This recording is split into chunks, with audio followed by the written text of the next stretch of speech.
大家好啊！今日想同大家分享嘅呢個湯就係鱷魚肉煲豬展啦。咁呢個湯對於哮喘啦、氣管敏感所引致嘅咳嗽係好有用㗎。咁今日我哋會用鱷魚肉乾啦。係啦，咁呢個湯呢，除咗鱷魚肉之外，我哋仲要有其他配料加埋落去煲，咁個功效先至會更加好嘅。咁有慈實同埋淮山啦，另外有百合同埋南北杏、無花果，仲有陳皮一角啦。咁睇返淮山同埋慈實，我哋都係要浸下佢啦，起碼浸半個鐘以上嘅。咁陳皮浸軟佢，刮走啲囊啦。咁今日我會用新鮮嘅百合，乾百合都 OK 㗎。咁南北杏洗一洗佢就 OK 㗎啦。睇返呢個鱷魚肉乾，咁我哋係淨係需要浸軟佢啦，同埋洗乾淨佢，咁就 OK 㗎啦。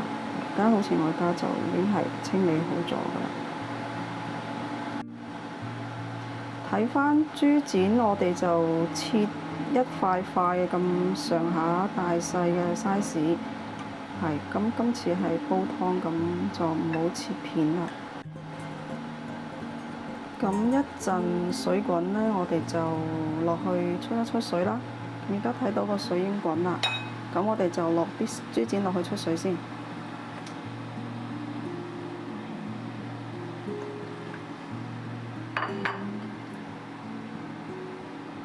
好啦，大家見到個水已經滾啦，咁我而家會落晒啲材料啦。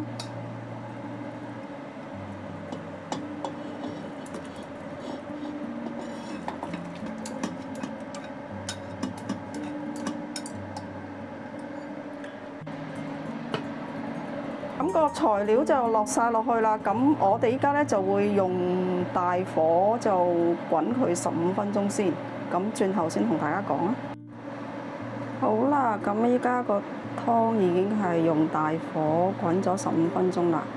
咁我哋睇睇，嗱，睇下個顏色都係比較清雅。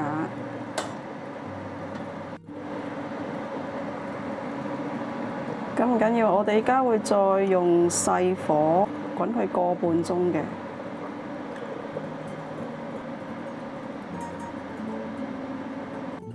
好啦，個湯已經煲咗個半鐘頭，咁已經煲好㗎啦。咁俾大家睇下個湯水，係啦。咁我頭先試咗味呢，咁成個湯都好甜啊。咁因為我加咗呢個百合啦、無花果同埋豬展啦，咁個湯好甜啊。咁係啦。咁今日呢條片嘅分享就到呢度先啦。咁如果大家鍾意嘅，記得幫我按讚、訂閱同埋分享出去啦。下條片再見啦，拜拜。